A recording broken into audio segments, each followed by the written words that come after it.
Hello everyone, welcome to this course on Shakespeare's Othello. This is chiefly designed to apply to Pearson Edexcel's A-level literature course, but would just as equally apply to any of the AQA courses or other boards. Equally, I put this presentation together after 5 or 6 years of teaching Pearson Edexcel's A-level literature course for my GCSE class who were studying for Cambridge's IGCSE, the International GCSE. I want to make a start here, as ever, with the socio-historic context of the play. Now, I think that's all the more vital with this particular play because of the need to explore some of its racial themes. But one thing is the main message here. It's absolutely vital that, whilst I don't want to be patronising, we avoid students' propensity to reduce the social and historical context of Shakespeare's Othello simply to the Renaissance or Shakespeare's time or Elizabethan or Jacobean England's time was dead racist. Yes, race and racism is an absolutely core theme that we can't avoid, and that's what makes it so relevant to contemporary times. That's why we still enjoy Shakespearean plays now. But we need to go into greater detail than that. AQA will have a social and historical context emphasis just like this, but the AO3 wording here is lifted from Edexcel's course. Demonstrate understanding of the significance and influence of the contexts in which literary texts are written and received. Now, you will be assessed in this exam question on Assessment Objective 5, which is to do with critics' interpretations of the text. Not simply citing your learned and regurgitated knowledge of those critics, but engaging with and taking on their arguments. Notice the wording here for Objective 3 contexts is including not only the context in which they're written, but also received. And that received might be subtle, but actually gives you the luxury, leeway and freedom to use contexts of reception so that you can look at how a modern audience receives this play versus the way an audience of the 19th century 100 years ago receives it. That might be a quite easy way of taking on a critic if, for AO5, they come at it from a dated perspective that we consider more racist than now. I don't want to very bluntly pitch this so that we have got Shakespearean times were racist and modern times are no longer racist. That would be naive. That's simply not the case. That's why it's still relevant now. But it is a nice way to tackle some of the potentially more racist critics, or even indeed some of the more misogynistic critics in that way. Equally, you can go back not only to critics from the 2000s and 1990s, you can go back to the early 1900s, you can go back to Shakespeare's time itself. There's quite a lot of social and historical information in this presentation, and I'm heavily indebted to Philip Allen Updates and the English and Media Centre based in Islington. I hope that my use of this is not contravening copyright issues. It is for an educational purpose, but I am conscious that this is a different platform. Within that, we need to go into a real load of depth so that you have a more nuanced understanding of racial contexts, so that we don't simply reduce this to modern, not as racist, past, seeming more racist. If you are yet to actually encounter the play at all, I would encourage you to, in the first instance, have as rapid a read through as possible. If you are struggling with intimidation of the language, go to something like audible.com, and I used the audible.com unabridged dramatised version, which is performed by Hugh Quashie and various others. And what I would suggest you do is that you actually use an audio play. That dramatised one is pretty decent, to have as rapid a read through as possible initially, so that you have got a concept of plot, and use the side notes and footnotes of whatever text you're using. You don't need a specific edition. One of the things that's great about Shakespeare is that it's verse, so we don't need to worry about page references. We just need to think about act and scene numbers and the line numbers that go along with that. Once you've had an initial read through with an audio play, if you've not already done so in class, then we can go into the nitty-gritty of the close language analysis. That consolidates our analytical understanding. Still further, we shouldn't treat this as simply a text. It is a play. It is meant for an audience, not a reader. And we need to think about the play in production on the stage.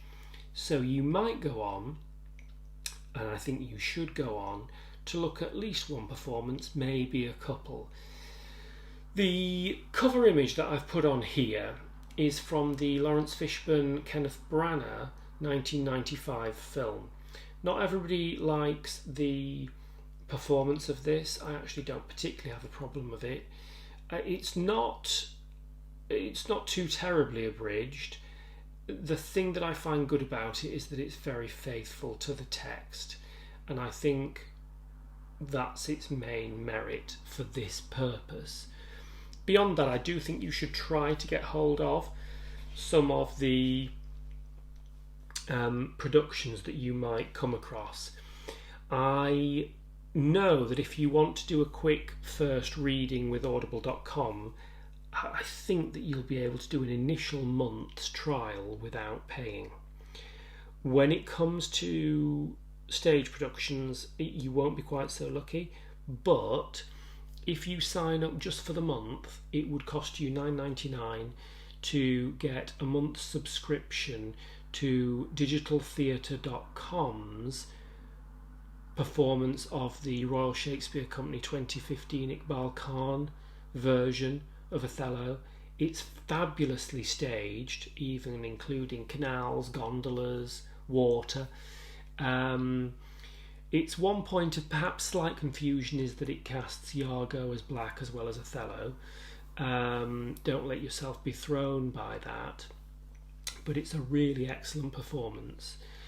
That's digitaltheatre.com, the Iqbal Khan performance. Otherwise, the National Theatre production starring Adrian Lester and Rory Kinnear is available at ntathome.com. I think that's also a $9.99 a month subscription. It sets it in a quite modern, contemporaneous military scenario. The reason I'm talking about how to initially encounter the play is that I think the most important thing that you're being assessed on here is your ability to analyse language. So you can't simply watch the film. I think your first point of call really needs to be, as quick as possible, a read through from cover to cover. It's a play with a 3-hour runtime-ish, so that shouldn't take a lot of doing alongside the footnotes and side notes.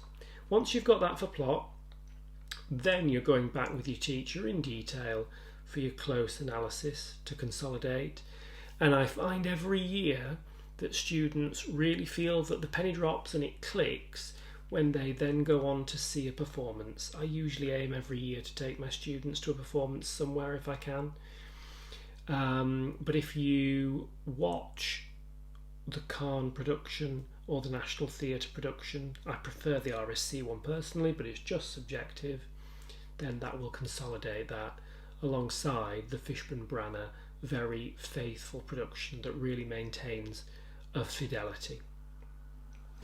So let's dive into the social and historical context in a way that goes into enough detail whereby we are not simply, in perhaps a naive and modern way, labelling it racist without going into the nuances about Venetian society, the way that the Arabic East meets the Christian West, and attitudes to the blackamoor as and where they arise. You can go through this context here before a first reading, or if not, try to do it early on because it was really help your insight into the play. Whilst it's not reasonable that the exam question will expect you to do this when you've only got perhaps an hour and a quarter to cover the play or the question alongside whatever modern play you're doing for Edexcel's exam, I thought it would be useful to look at this in terms of a timeline of Shakespeare's oeuvre or body of work. Shakespeare's first play, around 1594, is Titus Andronicus, a Roman play that's quite gory. It features a black character in a way that might be far more racist in a straightforward way than Othello is. Titus Andronicus is a Roman whose daughter, Lavinia, is raped by two individuals. And his punishment of those rapists is pretty gory, to say the least. Aaron's involvement is essentially casting the black character as the evil character. He's buried to his neck and left to die, having been eaten by ants and various other things. That's Shakespeare's first play. The following year, early in his career, is Romeo and Juliet. Romeo and Juliet features the idea of things being fated in the stars, celestial imagery. That's something that figures in Othello. Othello was likely written circa 1603 and first performed, we think, in 1604. So that's just at the cusp of the transition between the Elizabethan era under Elizabeth I and the Jacobean era under James I of England, who prior to that was already James VI of Scotland.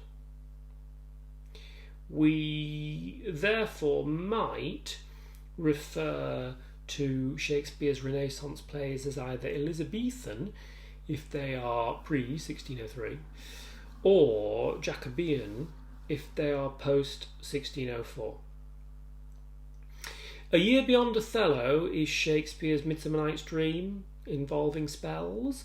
If you might possibly have studied that at Key Stage 3 in Year 7, 8 or 9, you might have also done something like Much Ado About Nothing. The reason I raised that one is that it's one that you might commonly be familiar with. Equally, you might note that the use of spells as a narrative feature is something that thematically comes up in Othello in terms of racist attitudes to witchcraft or those who are not from a Christian background. Another famed play that you are likely, possibly, if not Romeo and Juliet, to have covered at GCSE is Macbeth. in 1606. And here Shakespeare is very likely playing to King James's concerns with the dynamic between England and Scotland, and his keen interest in the concept of witchcraft. So I'm sorry to interrupt at this point, but I just do want to make a couple of corrections. There are a couple of mistakes on that former timeline of mine. Titus Andronicus, whilst being one of Shakespeare's earliest plays, is not potentially quite his very first. There are a couple of Henry V's around about that time. This mistake emerges from the fact that actually there is some lack of clarity on that because of quartos and folios of Shakespeare's handwritten manuscripts at a time when printed manuscripts were less common. Not a big deal, but just something I wanted to correct. Equally, I don't know how I've managed it, but I have somehow inadvertently placed Midsummer Night's Dream too late on there. It should actually be around the 1595 mark, like Romeo and Juliet, with my apologies. So I'm going to repeat this summary at the end because there's such a huge and vast amount of social and historical context here that you can't possibly be expected to embed all of this within an exam answer. But in order to take a more nuanced approach that doesn't simply reduce this concept to the past was racist and seem naive by assuming things are not the case now, I want to just go over this more brief version. In the time of an audience, perhaps at the Globe, watching this play on London's South Bank, somebody of black, African or Barbary, Mediterranean coast, Moorish descent would have been completely an alien unknown to anybody in Elizabethan or Jacobean England at the time, apart from potentially as a very rare performing slave. Besides, anybody of any kind of Arabic descent at all until after the Second World War. The social fabric and demographic of British society didn't include very many black people at all, or people of Arabic descent, until the 1950s.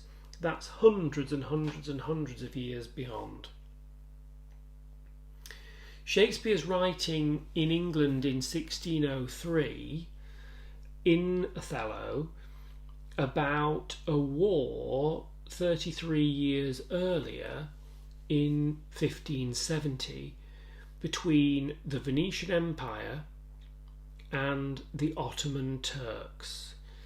Now, it's important to understand that Italy as a country at this time did not exist. It was made up of separate states, if you like. And it's a place where the Western Christian world comes head to head with the Eastern Arabic or Turkish world. Think about a country of mosques like Istanbul, or a city, I should say. So it was a war in 1570 between the Venetian Empire and the Ottoman Turks over the strategic hold on the island of Cyprus for trade and access to the Levant, areas of religious significance, Israel, Palestine, and the surrounding countries also. So, when you're analysing Othello and Shakespeare's imagery within it, especially when you are talking about imagery relating to black, white, animals, the bestial imagery of beasts, outward appearance, don't just say that, for example, the objections of Brabantio, Desdemona's father, to Othello are merely racist, but cite the more nuanced depth of context. It's important that you don't just sweepingly generalise and say that Shakespeare's England was racist. Yes, it likely would have been by contemporary standards, but we need to go into greater depth here, whereby a contemporary of the time Christian concept equated a person's outward appearance, their white skin, to morality, and black skin to not being Christian, to witchcraft, to evil. Noble birth and handsome appearance equated to good morals. One couldn't be deceitful. Iago, as a white character, very much is the exception to this rule within the play. White equates to Christianity, whereas black equates to evil, witchcraft, not being Christian, and a number of other, yes, racist, contemporary attitudes of the time, such as the idea that somebody black was lascivious, excessively sexual in their libido or appetite. Another concept would have been the medieval chain of being, whereby God is at the top of the hierarchy, greater than angels, greater than kings, greater than man, greater than woman, note the misogynistic hierarchy there, greater than animals, greater than vegetables, greater than minerals, and so on and so forth. So, black people at this stage, before colonialism, many hundreds of years later, were from the non-Christian world, unless, through slavery or what have you, they had been adopted into converting to Christianity. Women were less than men in this hierarchy, and Iago's misogyny regarding Desdemona's influence over Othello is the result of this. He refers to her as the general's general in a way that, in his view, is extremely derogatory. Another concept and piece of imagery that comes up again and again that you really need to get to grips with is that of the cuckold. The concept of a man, if his wife had some sort of affair, growing horns on his forehead to shame him for having not sexually satisfied his wife, either through lack of performance or through having married a promiscuous woman, having not satisfied her. Again, there's a misogyny to that. There was a common association, like we might still now flippantly, tongue-in-cheek, say that everybody in Italy's gorgeous, or they're tanned and olive-skinned, or drive a Ferrari, or really handsome blokes and really gorgeous women, or whatever that might be. The association in Elizabethan and Jacobean England was of mercantile Venice, Venice being associated with merchants and trade, perhaps trade in spices, textiles, dyes and colours between the Western and Eastern world, also being associated with sexual promiscuity, the idea that Venice was full of brothels and prostitution. That's a rundown. Perhaps it's not felt all too brief, but those should be some of the thematic contexts that you can closely link and integrate with close language analysis in the play.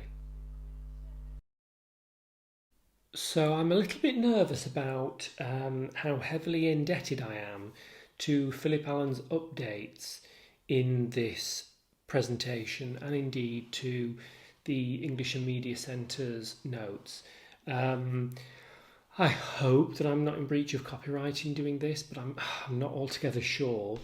I hope that I am covered by the exemption of things being for educational purposes, but this is on a different platform, so I hope that it's taken in the spirit that it's intended.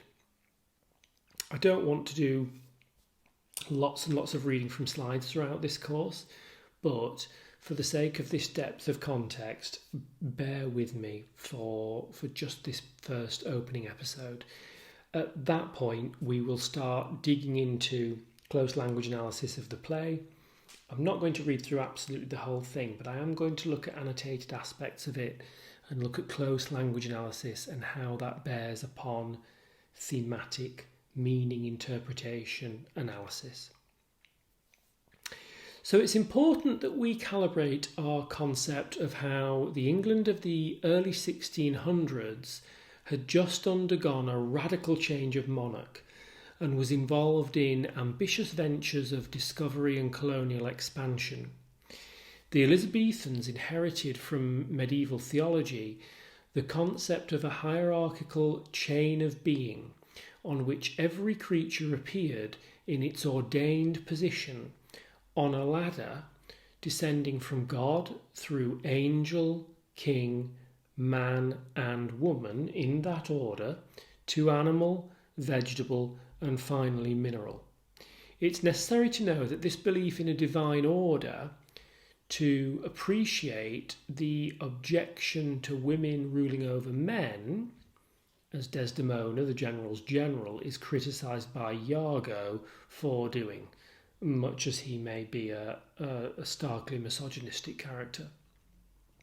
And, indeed, why it was believed that failure to apply reason reduced humans to the animal state of being governed by appetite and instinct, in a way that we might consider racist now, the idea of somebody black being lascivious, governed by sexual appetite, being insatiable sexually, and indeed the way that a character like Cassio thinks that he has been reduced to beast when he loses his reputation, a core theme of the play. As well as the idea that reputation is something immortal that lives beyond one's self. You'll be remembered for the good you do. Will you? Or if something bad comes along, will that override people's remembrances of you? Many people in Shakespeare, a human who falls below the level of man into the realm of bestiality, I'm never quite sure of the pronunciation of that, being of a beast, is labelled a monster. Many people thought at the time that moral sensibility was a product of social class, that nobility of behaviour was dependent upon noble birth. A presumption about class. Whereas the word villain, which is used to insult Iago, comes from the Middle English word translating as peasant. External appearance was believed by many in Chaucer and Shakespeare's time to be indicative of what lay within, i.e., white-skinned goodness, black-skinned evil. Perhaps this legacy is still with us, whereby beauty and whiteness are associated with fair and ugliness and blackness with foul. A physical deformity was thought to be the devil's mark and took many women to the stake through accusations of witchcraft.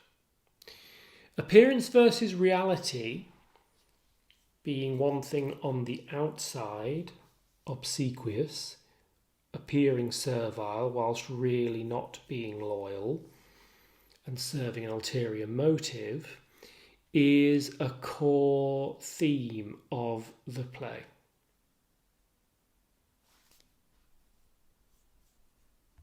The imagery of seeming permeates the language of this play and many of Shakespeare's others.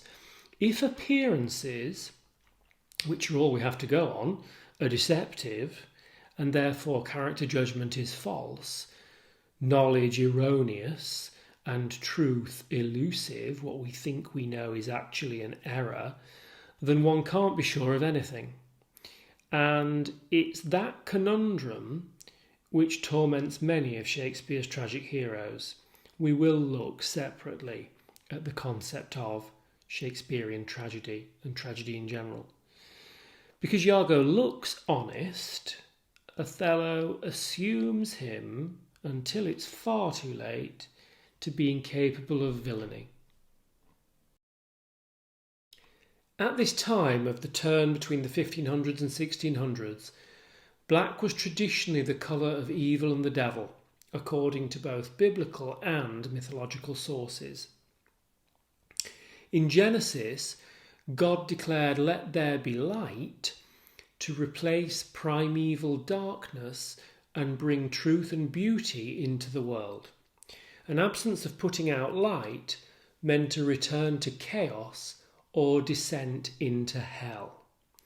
Fair, white, and other words associated with light were part of a semantic field of goodness, whereas dark, dusky, and night had the opposite connotations of horror and barbarism, which Iago is able to use to powerful effect against the sooty-bosomed Moor, to quote from the play.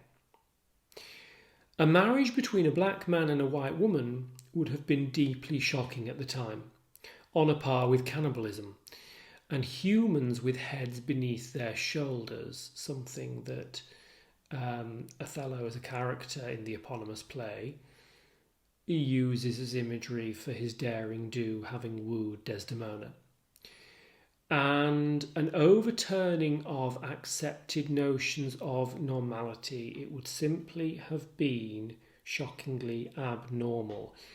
We might be horrified by that now, but we mustn't reduce it to simply racist and think about these nuances of the Arabic and Christian worlds meeting within this particular narrative at this particular time. Miscegenation, the interbreeding of races, would, according to views of the period, produce unnatural, filthy progeny by diluting white with black. Cuckoldry, becoming a horned beast, was a prevalent male fear of the time, as it meant not only being an object of ridicule as a man who couldn't control his wife and who had perhaps married a woman with an unnaturally lascivious or insatiable sexual appetite, but was related to the wider issue of primogeniture and succession. Illegitimate children could not be assimilated comfortably into the family structure and were seen as a threat to the social fabric, something that comes up in the themes of King Lear. Though desirable, young and beautiful wives were considered dangerous, as they were likely both to captivate their husbands and be the target for seduction by other men, as Rodrigo within Othello confirms. Notice this centres around what we might, tongue-in-cheek, very colloquially use the slang trophy wife for now, the idea of a wag, a beautiful woman that you have secured, being a misogynistic concept of the woman as a sexual object. The idea of cuckoldry, growing horns, centres around a man being shamed for not sexually satisfying and controlling his wife. This centres around a misogynistic locker room concept of the competitiveness of men in terms of sexual performance. Not, I hope, what any of us think that a marriage or relationship should be about, but it centres around toxic masculinity, at least in my interpretive opinion. So there's a social insistence here on female chastity centred around virginity prior to marriage as a bargaining tool for fathers making advantageous marriages of their daughters in terms of social and mercantile status. Mercantile for merchant-like business reasons. The peace of mind of a man, in this case Othello, depending upon his assuredness of his wife's faithfulness to him. Not something that he questions in terms of Iago's loyalty to him and his ultimate downfall in both ways.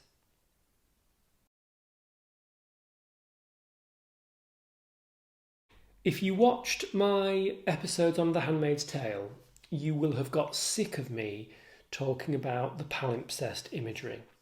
You are probably going to get equally sick of me insisting that we must not simply retroactively apply a contemporary naive attitude that this play is racist.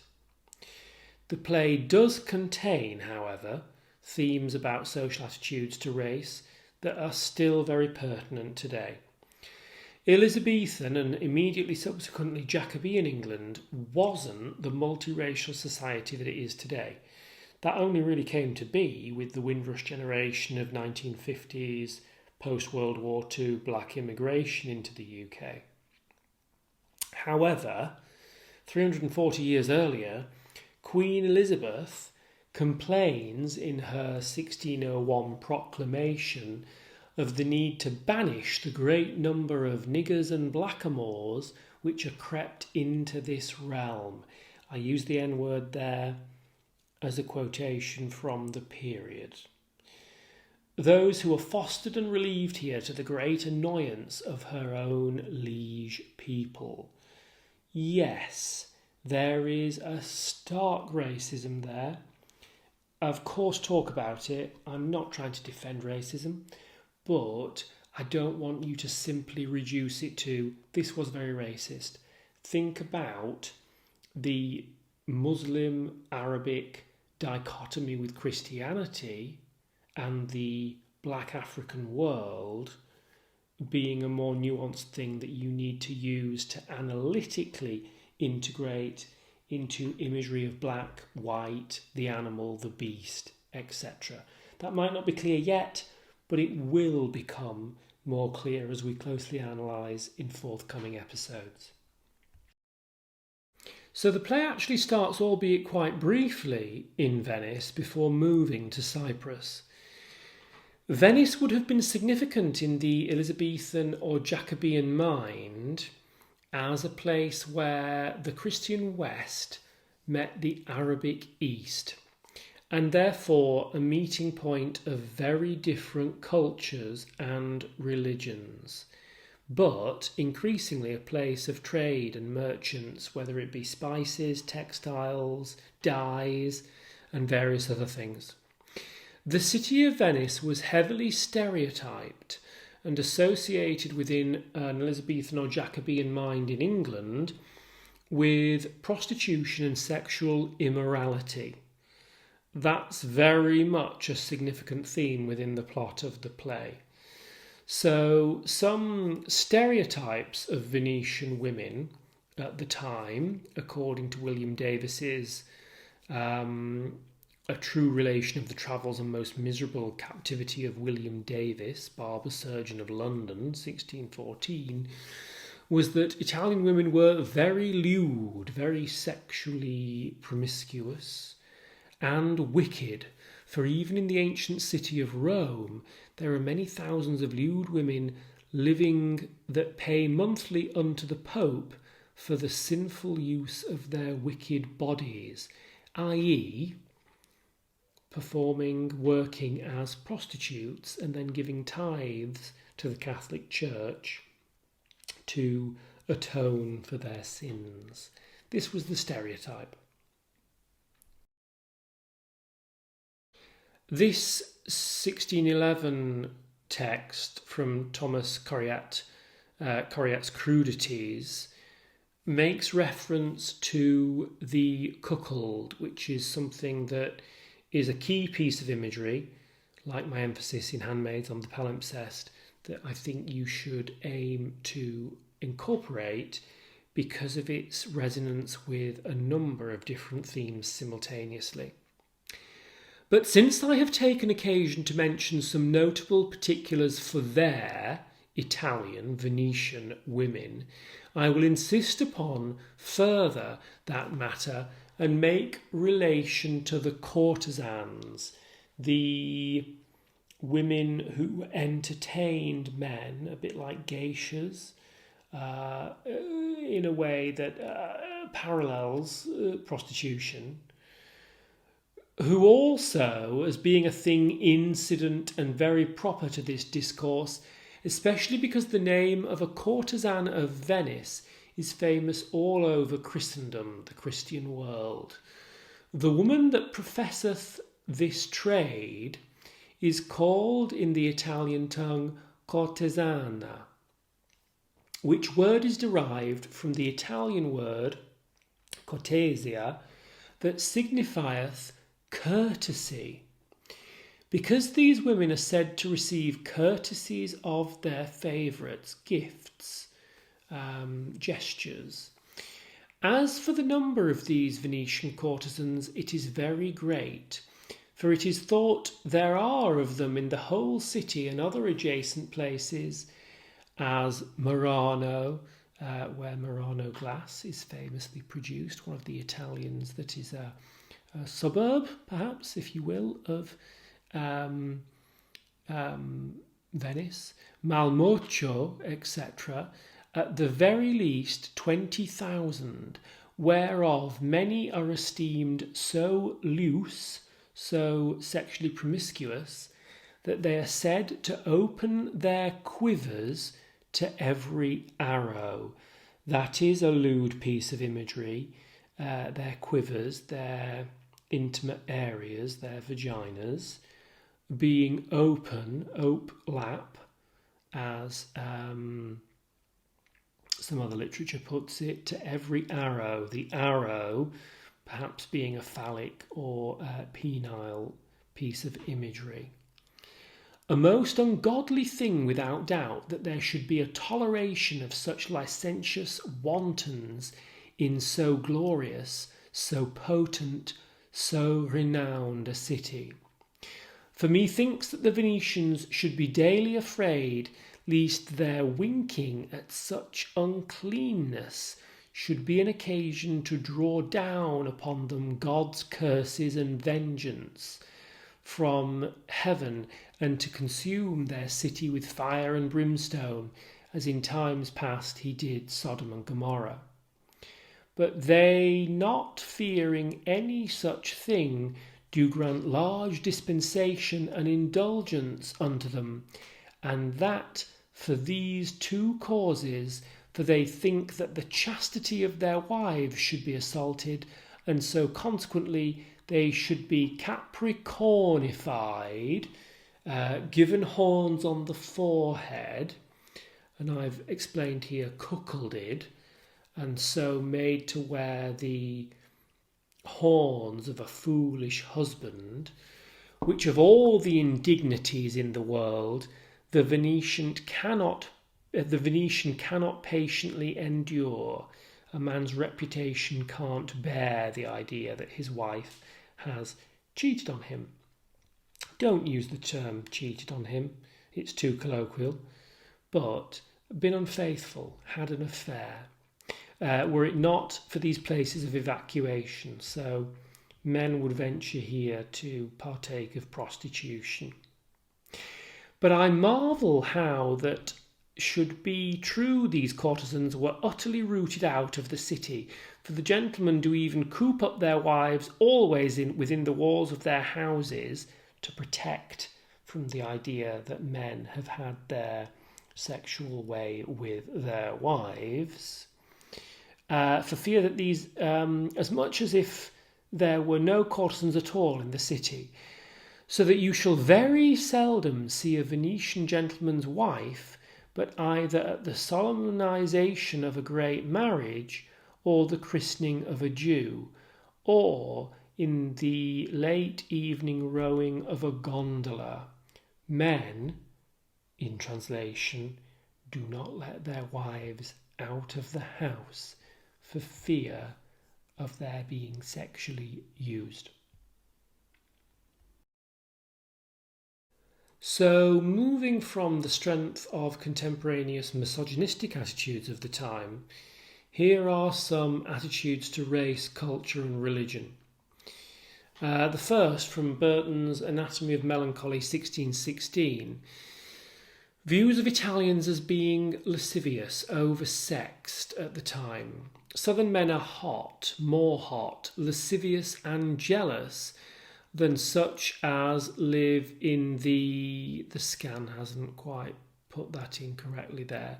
They can hardly contain themselves in those hotter climes, but are the most subject to prodigious lusts. Southern Italians being very sexually driven, according to the stereotype of the period. Leo after telleth incredible things almost of the lust and jealousy of his countrymen of Africa, and especially such as live about Carthage, and so doth every geographer of therein Asia, Turkey, Spain, Italy. Germany hath not so many drunkards, England tobacconists, France dancers, Holland mariners, as Italy alone hath jealous husbands. Aniolumba is a more contemporary critic of Othello, Shakespeare literature from a racial lens. Othello is partly set in Italy, a setting that in Shakespeare's plays both reflects and offers a contrast to the audience's England. Italians are southern, like the Asians, different from the English, but when they're placed against the Moors, they are part of Christian Europe. Othello, the Moor of Venice, is a Moor who cannot fully become a part of Venice. You are required in Edexcel's A-level for this question to cover Assessment Objective 5, Other Critics, Opinions and Interpretations. And you need to perform highly in that aspect to engage with those critical perspectives, whereby there is nothing to stop you pitting one critic from much, much, much earlier, hundreds of years, against a more contemporary one, and then arguing why you are more or less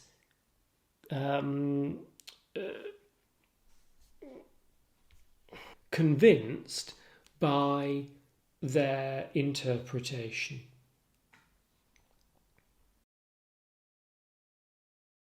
Another more contemporary critic on racial aspects of the play is Julia Briggs. Although the number of people of colour in England was growing during the 16th century, they were still unusual enough to be treated as wonders. The Scottish court had a long tradition of employing black entertainers who they treated as little more than performing animals. James, King James VI of Scotland, King James I of England, marriage to Anne of Denmark, celebrated in Oslo in 1589, involved 4 young black men dancing naked in the snow in front of the royal carriage and subsequently dying of cold, apparently. From the 1570s, African slaves were regularly brought to England, where they were set to work as household servants to the fashionable, as prostitutes, or as dancers and musicians in court entertainments. Their numbers are difficult to estimate, but they were high enough to arouse official disapproval, as we saw with the prior monarch, Elizabeth I's proclamation of 1601.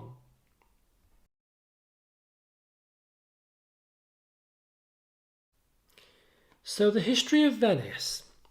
Venice was famed for its mercantile prosperity. It was a port, a merchant city. Its proud resources of gold and treasure, the splendour of its architecture and exuberance of its art, the intensity and ceremony of public life. Its reputation makes it a probable setting for luxurious living and extravagant fancy, but it's a city of commercial know-how where money can be made by ruthless exploitation. The other source here has a brilliant title that I think is really funny and will be useful to you as A-level students again and again. It comes from Finton O'Toole's Shakespeare is hard, but so is life. Venice, to an Elizabethan or Jacobean audience, was a byword for new money, for the unscrupulous, capitalism that was successfully challenging the old European feudal powers. Setting a play in Venice in Shakespeare's time was like setting one in Wall Street of Manhattan or New York now. It told the audience that the context for the action was money, commerce, dynamic capitalism. Venice is, on the one hand, a shorthand name for vigorous capitalism and its ability to break through boundaries and mix up things which had previously been well defined. A racial and religious melting pot, East meets West, think about Istanbul not far away, the Arabic world. Looking with one eye toward Christian civilization of the West and with the other toward the Islamic infidels of the East. But on the other hand, Venice is also a byword for exotic vices and unbridled passions, a part of the Italian vogue, the craze for setting plays in Italy, which had been raging since the end of the 16th century in English theatre. It was the land of the atheistic, amoral political theorist Machiavelli, of intriguing intrigues and perfidious poisoners. It was a place full of tight political plots and loose women. Othello is set against the backdrop of the wars between Venice and Turkey that raged in the latter part of the 16th century. Cyprus, which is the setting for most of the action, was a Venetian outpost attacked by the Turks in 1570 and conquered the following year. Shakespeare's information on the Venetian-Turkish conflict probably derives from the History of the Turks by Richard Knowles of 1603. Venice in the 16th century was a powerful city-state, important to Europe as a commercial centre and to the whole of Christendom as protector of the Christian faith against the Turkish infidels. Venetian society was orderly, law-abiding and formal. Cyprus, the setting for the rest of the play, is far less secure. The island had belonged to Venice for more than 100 years when, about 1570, because Shakespeare is harking back to a war some 30-odd years earlier, the Turks began to attack it because it was a defensive point to access the Levant, get through the Mediterranean and get toward Israel, Syria, various countries that are of religious significance because of the idea of the setting of Jerusalem, Bethlehem, etc. The island belonged to Venice, Cyprus, for more than 100 years when, in 1570, the Turks attacked. The Turkish invasion of Cyprus led to the famous sea battle of Lepanto in 1571. And although Shakespeare's play was written 30 years later, his courtly audience of 1604 would have been recently reminded of the battle by a poem on the subject written by their new monarch James I, who Shakespeare has to get in the good books of, with the likes of the topic of witchcraft in his later play Macbeth, having had James write on the subject of demonology. So you've got a map here of the seas between the UK, France, Spain, Africa, the Mediterranean. And you can see, if you zoom into the centre of this map with your eyes, Italy. Venice sits in the top centre of this map, below where it says the Holy Roman Empire. And you can see with the dotted line the Venetian sea route that would take you down past what is now Croatia, Serbia, Bosnia, and beyond into the Mediterranean Sea and toward Crete and Cyprus. Cyprus is over toward the right, above Egypt, and where on the far right you can see Syria, Palestine, what became, post-World War II, a division of lands in Israel. That area is known more broadly as the Levant because of its religious significance to many religions. Above that, you will also see the very narrow throughway past Constantinople, now known as Istanbul, to the Black Sea. And we'll come back to that in our close analysis of language within the play, for the idea of battling between forces, battling between lovers, and the idea of fidelity and loyalty. But that will become more clear as we move forward.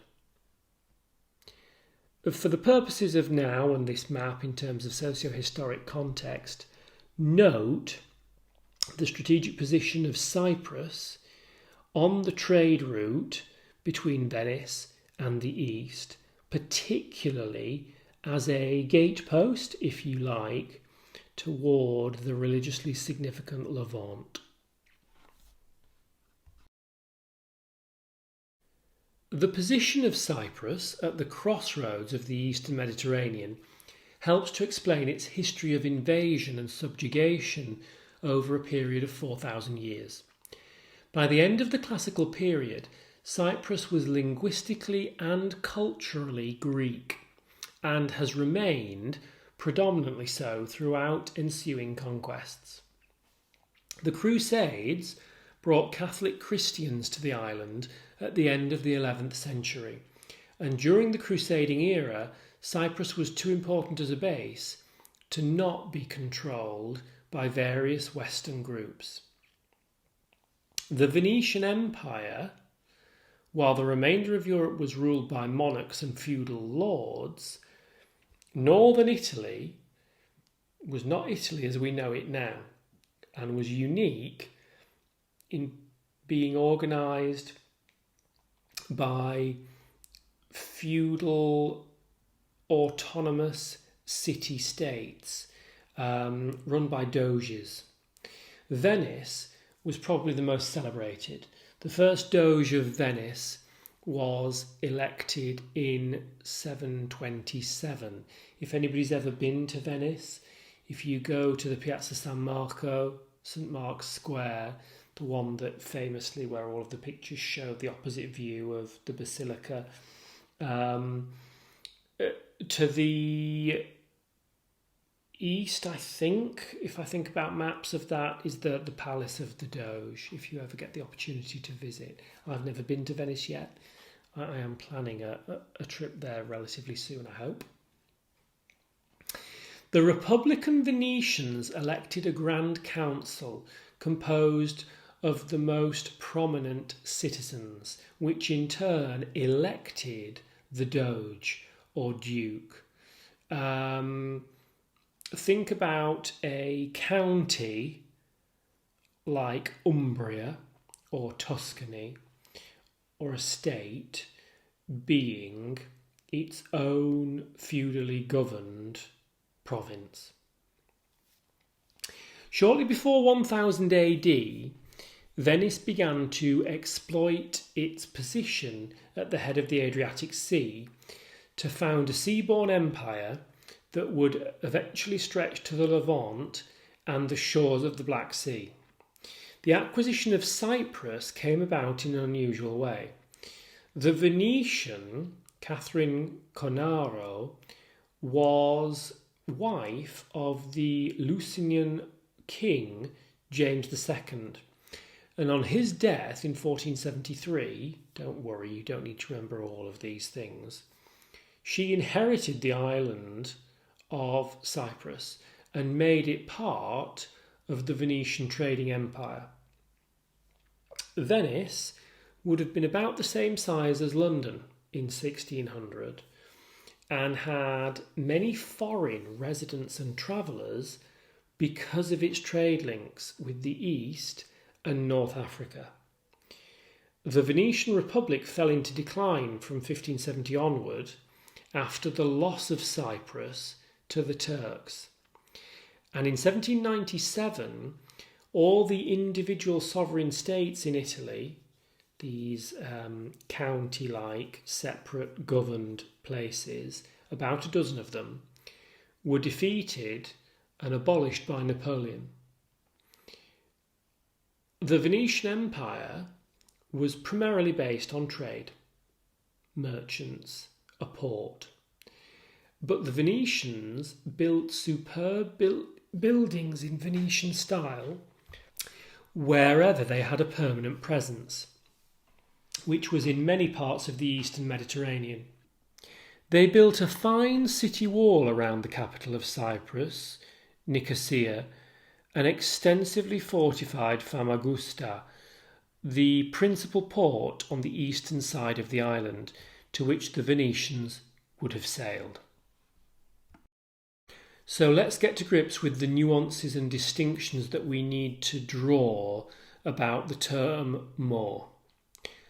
Moor and blackamoor, a contraction of black as a Moor, were used very loosely in Elizabethan England to refer to any person of dark or black skin, but correctly referred to those Muslims, there's an archaic spelling being used here, originating in Morocco, who had conquered and settled in Spain from the 7th century AD. Parts of Spain remained Muslim, and many Moors from North Africa settled there until the Moorish kingdom of Granada was finally defeated by the Christian Spanish kings in 1492. The large Moorish population was initially allowed to retain its religion, but by 1526 Islam was outlawed and all Moors had been forcibly converted to Christianity as Moriscos or Moriscos. Many fled the country before and after this, and there were Christianized Moors throughout Europe by the end of the century. There were two distinct ethnic groups involved in the Muslim conquest of Spain, who hence came to be known as Moors. The Berbers were a people who were the original inhabitants of the Barbary coast. If you can maintain your memory of this nuanced distinction, it would be useful to you for demonstrating AO3. The Barbary coast, the Mediterranean shore of northwest Africa, the word Barbary is used 3 times in the play, particularly with animal imagery. They were conquered and converted to Islam by Arabs in the 7th century AD. The Berbers typically have much darker skins than Arabs, although not as dark as those of Negroid Africans. Moors and Moriscos, forgive my pronunciation. I should really be going with Moslem, I think, rather than Muslim, but it's an archaism that has become interchangeable, I hope. Could be either Arabs or Berbers. And although it's uncertain which kind of Moor Shakespeare had in mind, because he's relying on probably inaccurate historic records from 3 decades prior, the repeated references to blackness would hardly describe an Arab who would be of paler skin. I don't want to make any racial presumptions here, but if you think of somebody Arabic in the UAE, Dubai, their skin tone will be much lighter than somebody that you would think of if you thought about somebody black from the African continent. In August 1600, the ambassador of the King of Barbary and his retinue visited London and caused a stir with their appearances in public over the next 6 months. A contemporary audience would have been familiar with Berbers, but much less so with Negroid Africans. It's therefore likely, given the historic context, that Othello is being depicted by Shakespeare as a dark-skinned Berber, though the introduction to the Arden edition of the play suggests that there is ambiguity about Othello's ethnicity. Berber Moriscos were expelled from Spain and hence became adopted Christians. However, because England at this time was anti-Spanish, the English were anti-Morisco too. Negroes, I use the term archaically, and blackamoors were considered a problem in England in 1601, where it was decreed that too many had crept into the realm, according to Elizabeth I's proclamation of 1601, and were depleting England's relief resources and had become an annoyance, something that is still a contemporary, valid concern today when people have worries about immigration and the jobs market. Elizabeth I issued 2 edicts of deportation for their return to Barbary, to the Mediterranean northeastern coast of Africa. Sorry, northwestern coast, just to correct myself. So, the Turkish threat to the Christian world. Europe, North Africa, the Levant, which I've mentioned already, modern-day Lebanon, Syria, Iraq, Palestine and Jordan, and Asia Minor, began to be threatened by Islam, the non-Christian world, almost immediately after its creation in the 7th century. Muslims rapidly conquered all the non-European areas and struck deep into Europe before they were defeated in France. The Christians launched a campaign to win back the holy places of Jerusalem from the Muslims in 97, excuse me. I'm a bad one for inverting numbers when I read them, and achieved temporary successes. It was these crusades that brought Europeans to Cyprus, which they colonised as an ideal base for a gateway into operations in the Levant. The Ottoman Turks mounted increasingly powerful operations against the Christians from the 15th century, and in 1453 symbolically conquered Constantinople, nowadays Istanbul, the capital of the Byzantine Empire.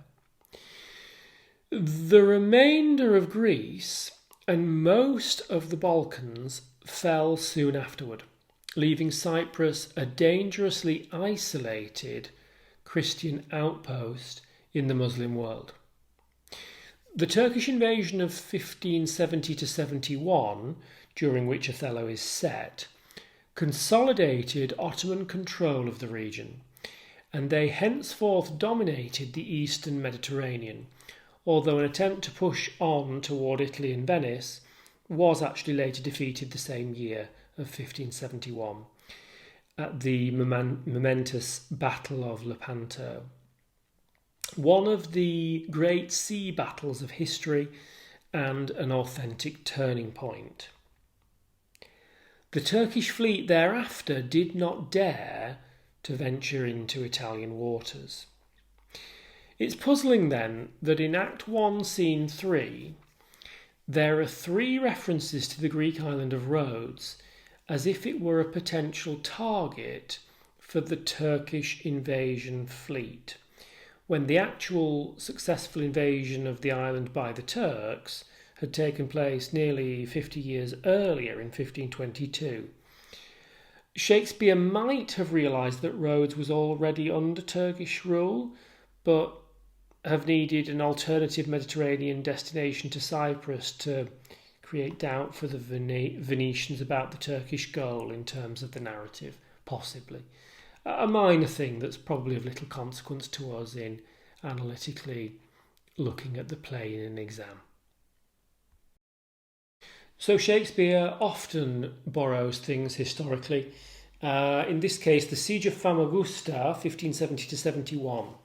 The Turkish invasion of Cyprus began on July 1st, 1570, when Lala Mustafa Pasha entered at Larnaca. Forgive my pronunciation if it's inaccurate. He waited to assemble his entire force of 50,000 soldiers before advancing inland. The Cypriots, no friends of the Venetians, offered no opposition, and in some cases welcomed the Turks. Nicosia, was besieged first, and on the 9th of September fell. The entire remainder of Cyprus, including the fortified garrison of Kyrenia, again, my pronunciation may be dreadful, promptly surrendered to the Turks, with the exception of Famagusta. Lala Mustafa Pasha immediately moved his forces to Famagusta, but did not begin the siege in earnest until the arrival of spring and reinforcements in April of 1571. The city finally surrendered on the 1st of August of that year, but the agreement was broken by the Turkish commander, who tortured and killed the Venetian commander Marcantonio Bragadin by flaying him alive and then decapitating him despite his surrender.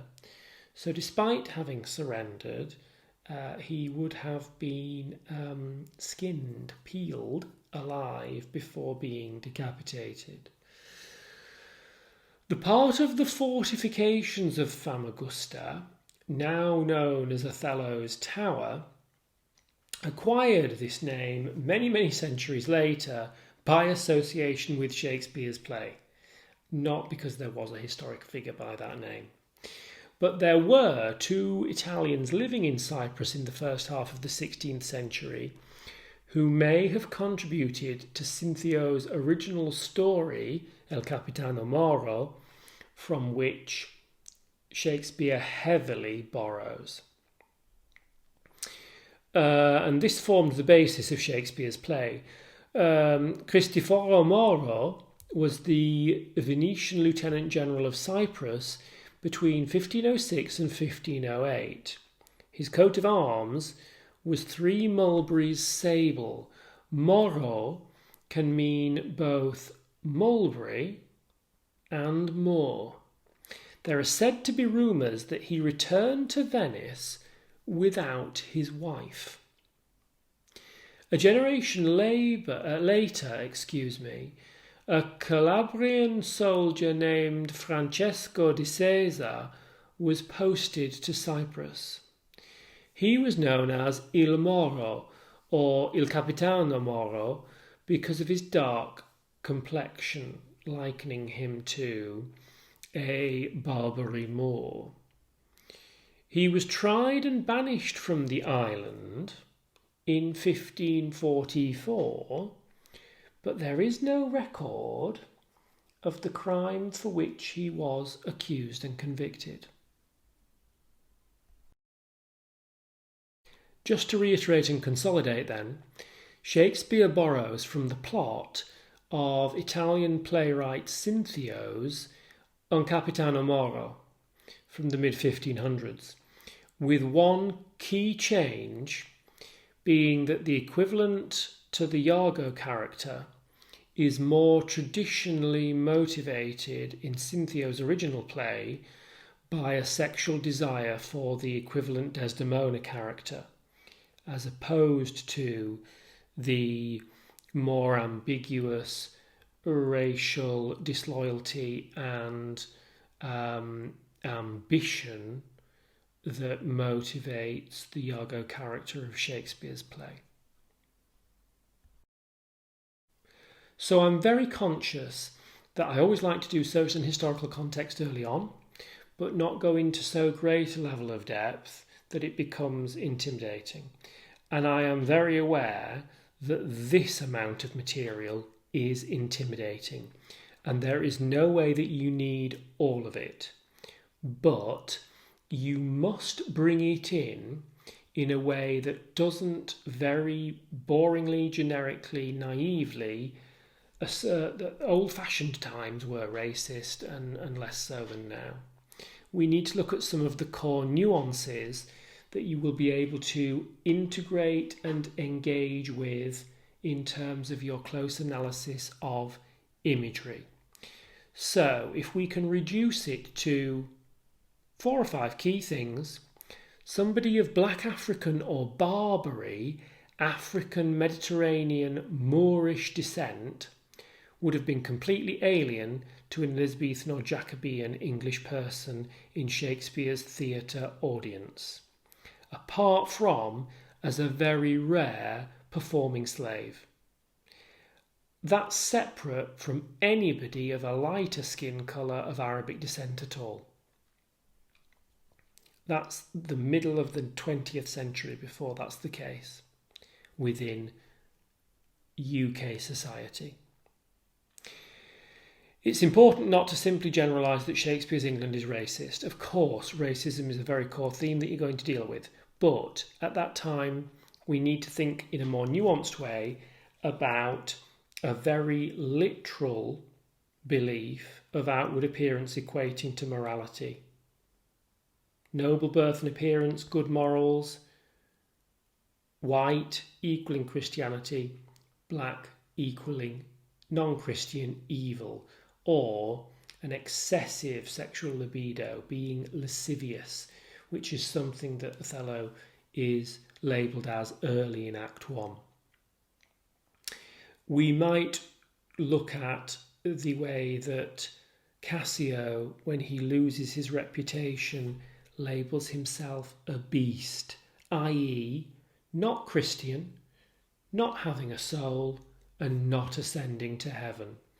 Within the medieval chain of being, God, angel, king, man, Cassio thinks that he has descended from man to animal. He won't ascend, soulless as he is without reputation, to heaven. Black people at this time were from the non-Christian world, unless they were adopted into Christianity through conversion. You need to think about physical appearance very literally equating in people's beliefs to their moral fortitude. That's a much more sophisticated, nuanced way of doing it than simply labelling the play racist. It also allows you to bring in closely integrated analysis of animal zoomorphic beast imagery, black and white imagery, poison imagery, etc., etc., light and dark. Do zoom in on the interpretation of the cuckold. Not every A-level 16 and 17 and 18-year-old candidate in the country is going to be able to define the cuckold, the concept of a man growing horns, to publicly shame him for having not satisfied his unfaithful or promiscuous wife. And notice the toxic masculinity with which that is encompassed.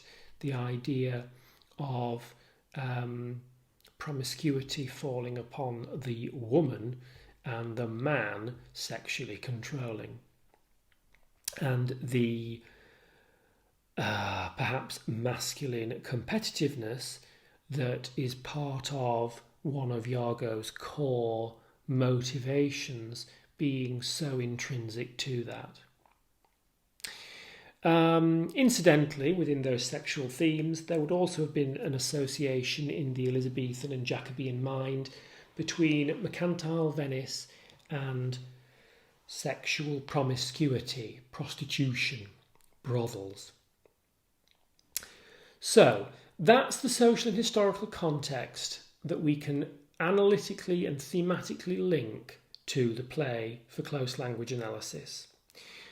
I've also suggested some ways in that you might take to very briefly have a quick first read of the play with an audio play before looking at a performance on stage via something like National Theatre at Home or the RSC version through digitaltheatre.com, which I think is all the better, or the Branagh film, or many other adaptations, I'm sure. If you get to go and physically watch it, really, really do. It will be so useful to you. If this has been useful, I would sincerely appreciate a subscription, liking this video, hitting the notification bell for forthcoming episodes. We will have a look at further ways into the play.